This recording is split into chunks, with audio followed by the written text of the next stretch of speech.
Hi, it's that yapping Kaizen, and we have to talk about the new Masters Madrid winners. 8 teams came in and only 1 remained. A tournament that featured each region's top 2 performing orgs, and Sentinels stands atop of them all. Congratulations to your Masters Madrid champions, Sentinels!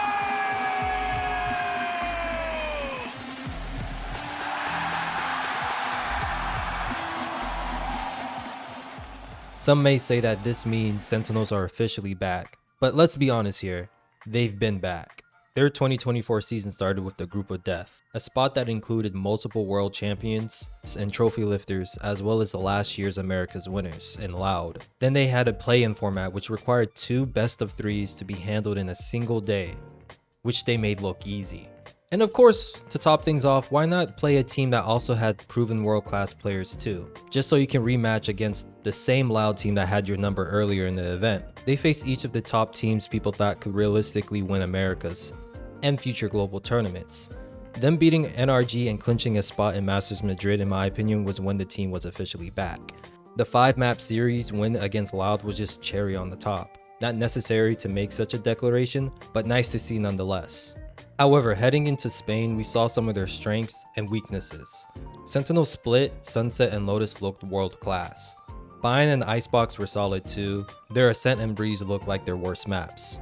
I started to notice whenever Zekken was on Jet and Tens on KO, the team would struggle a bit. Only 1 out of their 6 games where Zekken was on Jet, you would see him go positive at this point, where Tens was never able to go positive on KO during this time as well. It wasn't that Zekken was bad on Jet, but he was going against world-class teams that knew how to handle such an agent. For Tens, you typically don't ask for initiators to top frag much anyways.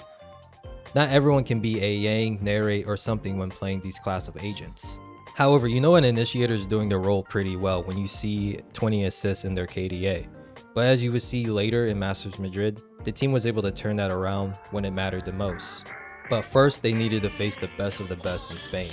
And while here, why not face the home team first? EMEA's 2nd seed that had a stack of individuals from top to bottom. Sentinels were able to take map 1. Drop on him, and actually, it's going to be Heretics to draw first blood, but Tens answers back, and perfectly so! Welcome back to the international stage, Tens! We bloody missed you. But No still, way! Oh, he's still going!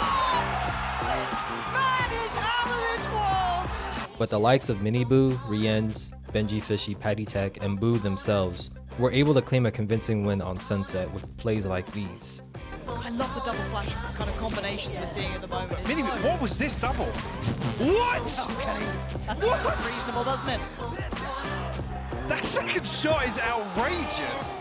However, Sentinels were able to answer back with Zekken's insane attacker side clinic. It would be hard for any team to beat these numbers. Next, they had K-Corp, EMEA's new kings, a team that were able to beat Fnatic in a match where they made it look easy. Going against K-Corp should have been harder, right? Well, Sentinels dismantled them on Split, the same Split where Lay Blue humbled Fnatic. Impressive to say the least from the boys in red. Lotus was a lot closer. 15 seconds less, 10. Just no chance, surely. Anything taps it's hoping that a few of these players will be out wide and open! Unbelievable! This time! Unbelievable! 11 seconds available! Celsius is miles away. The Nightfall going to confirm that he's not playing towards Rubble, great, 9 below! But every time KC came close to gaining the lead, Sentinels answered back with haymakers to keep their distance. Forwards Martin, he'll go down to the turret, he'll go down to the turret! He has to send it flying, poor Timmy! Lockdown, drop down, 30 seconds, spike can't be planted, that's desperation, it's frantic in nature, but eventually going to be sticking it, Shin backing away, Pit will stay up. And the calls are being made here, fighting up close, fighting forwards, all tucked away, Celsius! The hopes and dreams ripped to pieces, Shin desperate for it, Tens forwards, and it can't come down to anything, Thomas E, no chance, Sentinels have done it! The #1 seed taken out, Sen City here to play! And clinch a playoff berth, where they had to go against Loud again. Now, I know some people will say they get tired of Loud facing Sentinels, which on paper I do get. There's 44 teams in VCT. Why and how do we keep getting these 2 teams? On the flip side, I'm not one of those people who complains about this matchup. I love it when 2 evenly matched teams face each other, especially this current version of Loud and Sentinels. It's looking like a fun match that can go the distance each time they fight each other. As a fan of the sport, what more can you ask for? Yes, Split wasn't even close, and this is when echo chambers of people saying that teams should just ban Split when facing Sentinels, which I was a part of. In hindsight, we all look like fools for it now. However, Icebox and Sunset were classics. Loud's aim and mid-round calling continued to be world class and helped them get this narrow victory. Sunset was even better. It had 3 lead changes and 4 ties. The definition of a tug of war. Loud had better stats, but Sentinels were able to outlast them or just steal rounds. Once or twice you may say it's a lucky, and sometimes you prefer to be luckier than better. However, Sentinels were able to do something similar during the America's Kickoff tournament. Well, Telsis is just defusing, he's sticking this all the way! Heal online as well, one more play, but Zekin's defusing, Zekin's defusing! Nothing to stop it, the molly too late! If it happens this much, you have to chalk it up to skill diff in the post plan. We're not watching team deathmatch. Valorant is an objective-based game. They call it a tactical shooter for a reason, and with Loud being eliminated by Paper X in the lower finals, this left just one major hurdle for Sentinels to get over. The Pacific Hurdle, which may have been the hardest so far. Both Paper X and Gen G were able to beat Sentinels on Split, shocking me and many others, especially the ones who thought teams should just ban it against them.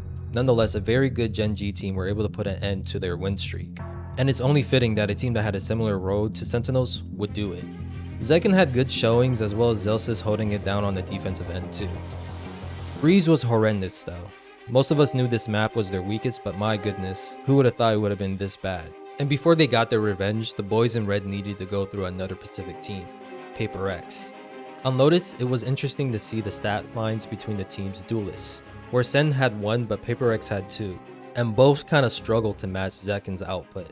Lotus was still a very close game and could have went either way. However, after Ascent's halftime, the series became one of blowouts, where Sen lost by 8 rounds on Split, and were able to repay Paper X with a 13-3 win on Sunset. I personally rated Paper X as the best team on Sunset, and I thought they were going to win since Sentinels lost to Team Heretics, and Team Heretics lost to Paper X on Sunset.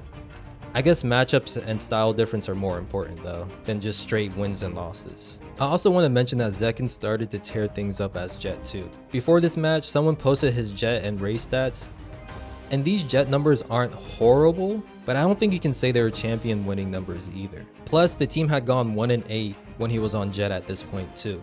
During and after Paper X's matches, his numbers on the Korean duelist started to look closer to his Rays. And I have to say Masters Madrid may be one of the best grand finals I've witnessed live. Each map felt like at one point, either team could win it. Even Breeze looked 100 times better for Sentinels. The game was tied at 8-8 before concluding. The cool thing about the best of 5s is that each Sentinels member had a map where you could argue they were the MVP on the team. Breeze will go to Zekin for his insane bounce back on Jet. Saucy had another life game as Sky while playing Bind. Tens just owned on Ascent as Omen. Again, Zekin's Jet wasn't too far off either here, and you could say Zekin again for Split. But John QT led the team in frags on the attacker end when playing Cypher. Then we have Zelsis, employee of the month himself, brought it home on Icebox while playing KJ. The grand finals took a team effort and each Sentinels member showed it. And we gotta give it to Gen G too. I don't know what it is, but best of 5 seems to be APAC's greatest kryptonite. They, just like Paper X, know how it feels to beat a team in the finals, just to lose to them again in the grand finals. I remember when this happened to Paper X in Champs, I immediately wished that Riot would do a bracket reset, which is a common thing in Rocket League and fighting games. However, I know the logistics of it would be a nightmare. But it is kind of rough that a team that went undefeated doesn't get a second chance, but everyone else in the event does. Nonetheless, Gen G put up an amazing fight throughout this tournament. Texture had an amazing redemption arc after his season with GE. Munchkin proved to be a solid backbone of this team and provided a lot of clutch moments. More than I can count on one hand. K-Ron may have had one of the best rookie appearances at this tournament too. He definitely had the coldest line when someone asked him how he felt about playing against former world champions in Loud, and he replied, "I wasn't playing back then." Meteor delivered huge games on Split as Jet too. Same with Lakia, who started to come into form during the playoffs. Overall, Sentinels deserved this win. Zelsis, John QT, and Zekin all got their first Tier 1 global titles. John QT also became the first person from the MENA region to win a title. Zekken tied the kill record with 101. TenZ joins Chronicle as the only 2 players to have 2 global Masters titles, unless you count Lock-in as a Masters title. Nonetheless, Sasi's now the only player in the world with both a Champs and Masters title. The only question left is, can Sentinels do it again? In Shanghai, and possibly Champs 2024.